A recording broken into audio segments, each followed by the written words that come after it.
Hey church, Pastor Chris here. I am not outside somewhere beautiful today, in my garage working on a bike, and I think that's a beautiful thing. The other day I was walking home from work and I spotted this bike absolutely filthy, covered in more grease than I have ever seen on any bike.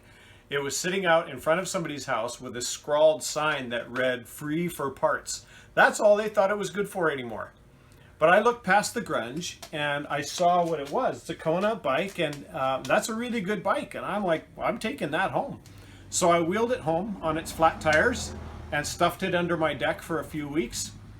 And then earlier this week, I pulled it out, took almost all of it apart, and used up an entire bottle of degreaser cleaning this bike up.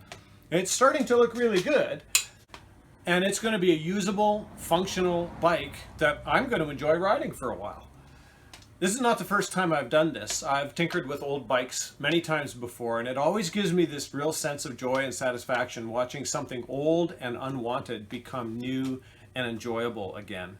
There are still some rusty spots, but it will get to serve its purpose again after years of abuse and neglect and sitting out completely forgotten. I mean, somebody thought this was junk. Somebody put it out on the curb.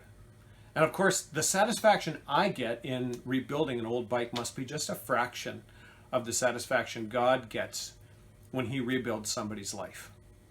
Do you know what it's like to be put out on the curb?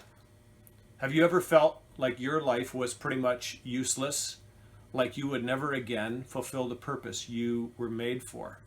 But then God picks you up, he wheels your rusty, broken, deflated self into his garage, and he starts to go to work. And he cleans you up. And maybe the grime doesn't come off in a single pass. It takes time, but he sticks with it. And he breaks loose the parts of you that have seized up and you didn't know if they would ever function again. He patches you. He breathes in new air to the deflated parts of you. And he makes you new. There's way more theology in all of this than I can share in a 3-minute video. It's a lifetime of being transformed. But we are transformed. Why? Because God sees what's in there. He sees the mark of something good. And that's because he made you. And he knows what you were made for. I want to tell you that whatever you think your life is, or whatever you wish your life could be, your real identity as a person, your real value as a person is not something that you build for yourself. It's not something you take on for yourself. It's not something you make for yourself. It's something that's given to you. It's something you receive. And if you've lost it, it's something that God can give back to you.